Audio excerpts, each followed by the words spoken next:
دنیا میں کتنے بڑے ڈاکٹر ہیں، بڑے بڑے ڈاکٹر ہیں، آپ کے حیدرآباد میں کتنے بڑے ڈاکٹر ہیں، مگر کیا ہر ڈاکٹر آپریشن کرتا ہے؟ سرجن ہوتا ہے؟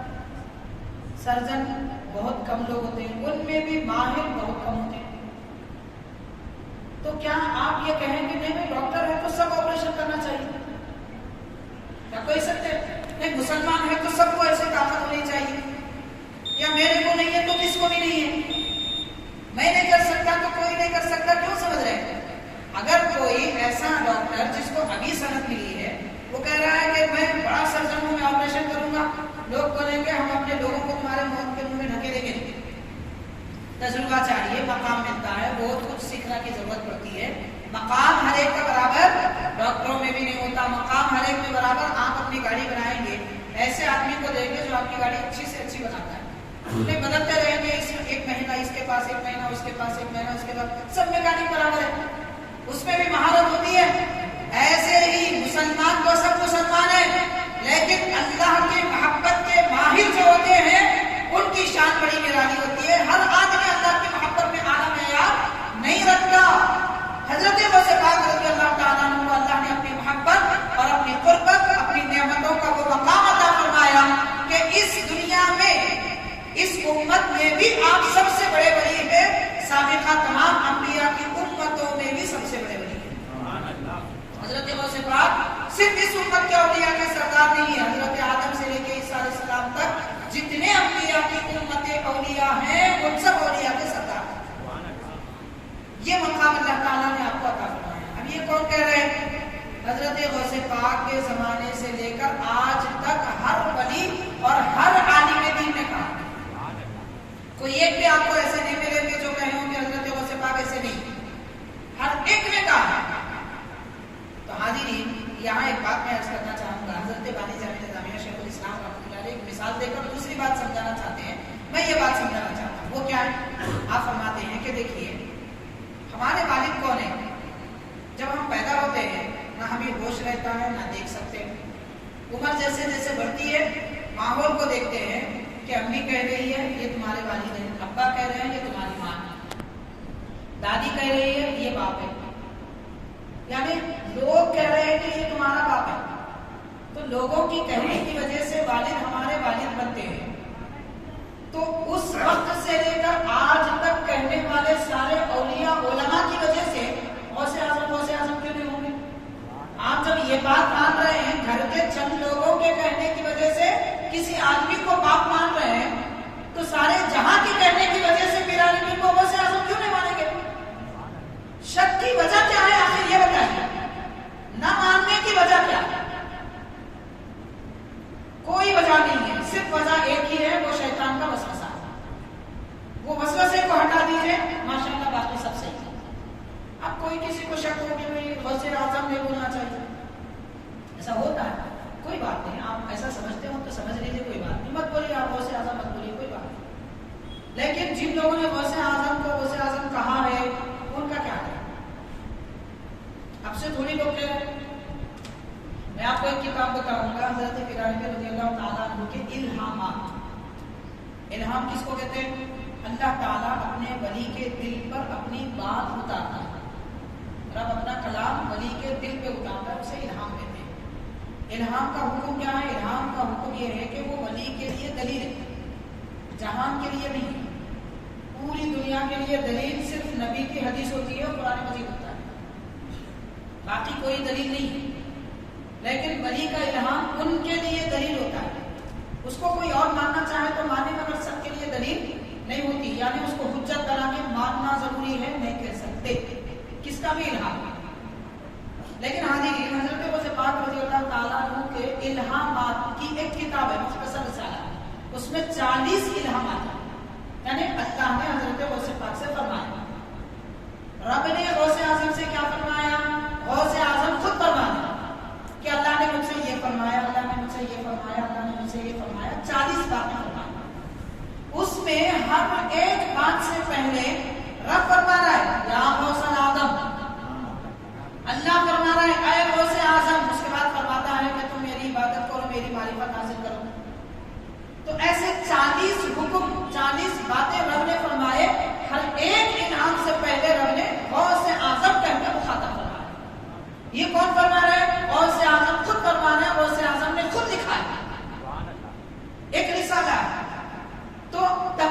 تقریباً 900 سال پہلے حضرت غوث پاک نے جو رسالہ لکھا وہ آج دنیا بھر میں موجود ہے، دنیا بھر میں موجود ہے. اس کو چھاپا گیا، پڑھا گیا، پڑھایا گیا. نہ صرف یہ بلکہ دکن کے تاجدار حضرت بندہ نواز غیث الدراز سید محمد حسینی رحمۃ اللہ علیہ گلبرگہ شریف کے جو بزرگ ہیں، آپ نے یہ الہامات کی شرح فرمائی، اس کی تفصیلات، اس کی وضاحتیں فرمائی فارسی زبان میں. تو حاضرین اس میں بھی غوث اعظم کے کلمات ہیں. شاہ ولی اللہ محدث دہلوی رحمۃ اللہ علیہ ہندوستان کے بڑے محدث ہیں. وہ اپنی کتاب انفاس العارفین میں تقریباً 4 مقامات پہ غوث اعظم لکھتے ہیں. حضرت والی جامع نظامیہ شیخ الاسلام بانی جامع رحمۃ اللہ علیہ غوث الثقلین غوث اعظم کے کلمات استعمال فرمائے. اور ایسے ہی بڑے بڑے اکابر بزرگوں نے حضرت پیران پیر کو غوث اعظم کے نام سے یاد کیا. لہٰذا غوث اعظم کہنا کوئی برائی کی بات نہیں ہے، کوئی کفر و شرک کی بات نہیں ہے. اب رہی یہ بات کہ بھئی اللہ غوث اعظم سب سے بڑا مددگار تو اللہ تعالیٰ ہے. اس میں کس نے کہا کہ اللہ نہیں؟ اللہ تعالیٰ یقیناً سب سے بڑا مددگار ہے، مگر اللہ تعالیٰ جس کو چاہے بڑا مددگار بناتا بھی، اللہ کی قدرت ہے.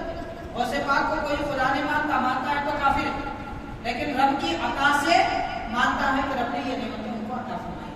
بہرحال حاضرین کرام، حضرت پیران پیر خطب ربانی معشوق یزدانی رحمۃ اللہ علیہ کی زندگی اور سیرت پاک کے متعلق چند باتیں ہم نے آپ کے گوشے گزار کی. ایک نصیحت کی بات اور ایک یاد آ رہی ہے، میں آپ کا قول بیان کروں گا. حضرت پیران پیر کی زندگی میں اخلاق، کردار اور لوگوں کے ساتھ مہربانی کے بے شمار سبق ہمیں ملتے ہیں. کس طریقے سے آپ لوگوں کے ساتھ مہربانی فرماتے ہیں. آپ کا ایک قول عرض کروں گا. آپ فرماتے ہیں کہ میں نے اللہ کی قربت اللہ کے قریب پہنچانے والے سارے راستوں کا تجربہ کر لیا. یعنی وہ راستے جو فرض نہیں، نفل یا دوسرے اور درجے کے مقام رکھتے ہیں، تو ایسے میں نے سارے راستوں کا تجربہ کر لیا. فرماتے ہیں بندے کو خدا کے قریب سب سے زیادہ جو راستہ کرتا ہے وہ یہ ہے کہ بھوکے کو کھانا کھلایا جائے. بھوکے کو کھانا کھلانا بندے کو سب سے زیادہ رب کے قریب کرنے والا ہے. تو حاضرین آپ غور کریں کہ آج ہم اپنی حالت دیکھیں کہ ہم اپنی کمائی کرتے ہیں، اپنا پیٹ بھرتے ہیں، اپنے بال بچوں کی فکر کرتے ہیں، لیکن ہم اپنے پڑوسیوں کو بھول جاتے ہیں، رشتہ داروں کو بھول جاتے ہیں، بھائی بہنوں کو بھول جاتے ہیں، اور ہمارے مسجد کے ائمہ اور خدمت گزاروں کو بھول جاتے ہیں، دین کی خدمت کرنے والے لوگوں کو بھول جاتے ہیں. تو پیران پیر غوث پاک فرما رہے ہیں لوگوں کے ساتھ ہمدردی کا معاملہ ایک ایسا معاملہ ہے اس کے ذریعے بندہ اللہ کے سب سے زیادہ قریب ہوتا ہے. اور اس کے بعد یہ بھی ارشاد فرماتے ہیں کہ یہ ساری دنیا اگر میرے قبضے میں دی جائے، ساری دنیا کا اگر مجھے مالک بنا دیا جائے، تو میں اس دنیا میں سے صرف رزق یعنی کھانا دوں گا اور سارے جہاں میں تقسیم کروں گا، باقی کسی چیز کی ضرورت ہی نہیں. تو اس سے اندازہ کیا جائے کہ لوگوں کو کھلانا، لوگوں کو مطلب بھوکوں کو کھلانا، جو بھوکے ہیں، جو ضرورت مند ہے، ان کو دینا کتنا زیادہ ثواب کا کام ہے. اس لیے حاضرین ہم بہت کچھ کر لیتے ہیں، شادیوں میں ڈیکوریشن کر لیتے ہیں، عقیقے کے نام پر بہت کچھ فضول خرچی کر لیتے ہیں، دوسرے اور کاموں پر بہت کچھ فضول خرچی کر لیتے ہیں، لیکن جہاں جتنا پیسہ ہم مفت میں اڑا رہے ہیں وہی پیسہ اگر کسی غریب کے گھر میں راشن کے ذریعے کیا جائے، یا اسے تحفہ دے دیا جائے، یا اسے ایک سال بھر کا خرچ سمجھ کر دے دیا جائے جس سے وہ آرام کی زندگی کوئی غریب گزارے، تو یہ عمل ہمیں اللہ کے سب سے زیادہ قریب کرنے والا ہے. تو ساری تعلیمات حضرت غوث پاک کے ذریعے ہم کو یہ ملتا ہے سبق کہ ہم ہمدردی کا معاملہ کریں لوگوں کے ساتھ. تو میرا حاضرین کرام، حضرت غوث پاک رضی اللہ تعالیٰ عنہ کی زندگی بڑی تابناک زندگی ہے. آپ کی سیرت پاک بہت زیادہ عظمت والی سیرت پاک ہے، جتنا کہا جائے کم ہے. ہم نے جو کچھ کہا سنا یہ بالکل مختصر ہے، اور آپ کا ذکر کرنے والے، آپ کی یاد منانے والوں کے اوپر آپ کی خاص نظر عنایت اور توجہ ہوتی ہے. جیسا کہ آپ نے اس واقعے سے سنا، بسم اللہ علانیت عبد القادر اتنا کہنے سے بلائیں ٹل گئی، آصف نکل گیا، مصیبتیں نکل گئی، اور کوئی بھی لڑکی مل گئی تو ماشاءاللہ پھر کیا کچھ نعمتیں نہیں ملے گی. تو ہمیں چاہیے کہ ہم توجہ کریں، دنیا داروں کی طرف توجہ نہ کریں. ہم اپنی فکر اپنے ذہن میں فلم ایکٹروں کو بساتے ہیں، کرکٹرز کو بساتے ہیں، دنیا میں مالدار کون ہے یہ دیکھتے ہیں، دنیا میں پڑے ہوئے، دنیا سے ہٹیے، اللہ کی طرف ذہن لگائیے، اللہ کے اولیاء کی طرف ذہن لگائیے، ان کو اپنے ذہن و فکر میں بسائیے. پھر دیکھیے کہ ذہن پاک، دل پاک، روح پاک، تو زبان بھی پاک ہوگی، زندگی بھی پاک ہوگی، بدن بھی پاک ہوگا، اور محفلیں بھی پاک ہوگی، خلوتیں بھی پاک ہوگی، انجمنیں بھی پاک ہوگی۔ تو یہ محفل ہمارے لیے بڑی سعادت مندی کی بات ہے کہ جو انعقاد عمل میں آیا ہے، اور یہ اس کے انعقاد کرنے والوں کا ہمیں شکریہ ادا کرنا چاہیے کہ اتنا بڑا موقع ہمیں دیا گیا کہ اللہ کے نیک بندے حضرت غوث پاک کا تذکرہ سننے کو ملا، جس کے ذریعے ہمارے گناہوں کا کفارہ ادا ہوا۔ اللہ کے دربار میں دعا ہے پروردگار ہم نے جو کچھ کہا اس کو اپنے دربار میں قبول فرمائے، نبی پاک صلی اللہ علیہ وسلم کے نقش قدم پر چلنے کی توفیق دے، بزرگ غوث پاک رضی اللہ تعالیٰ کا فیضان ہمیں عطا فرمائے، آپ کے ذکر پاک اور نام پاک کے تصدق میں ہماری بخشش فرما دے۔ ربنا تقبل منا الفاتحہ محمد صلاۃ تنجینا بها من جميع الاحوال والآفات وتقضي لنا بها جميع الحاجات وتطهرنا بها من جميع السيئات وترفعنا بها عندك اعلى الدرجات وتبلغنا بها اقصى الغايات من جميع الخيرات في الحياة وبعد الممات ان الله وملائكته يصلون على النبي يا ايها الذين امنوا صلوا عليه وسلموا تسليما اللهم صل على سيدنا سبحان ربك رب العزة عما يصفون وسلام على المرسلين والحمد لله رب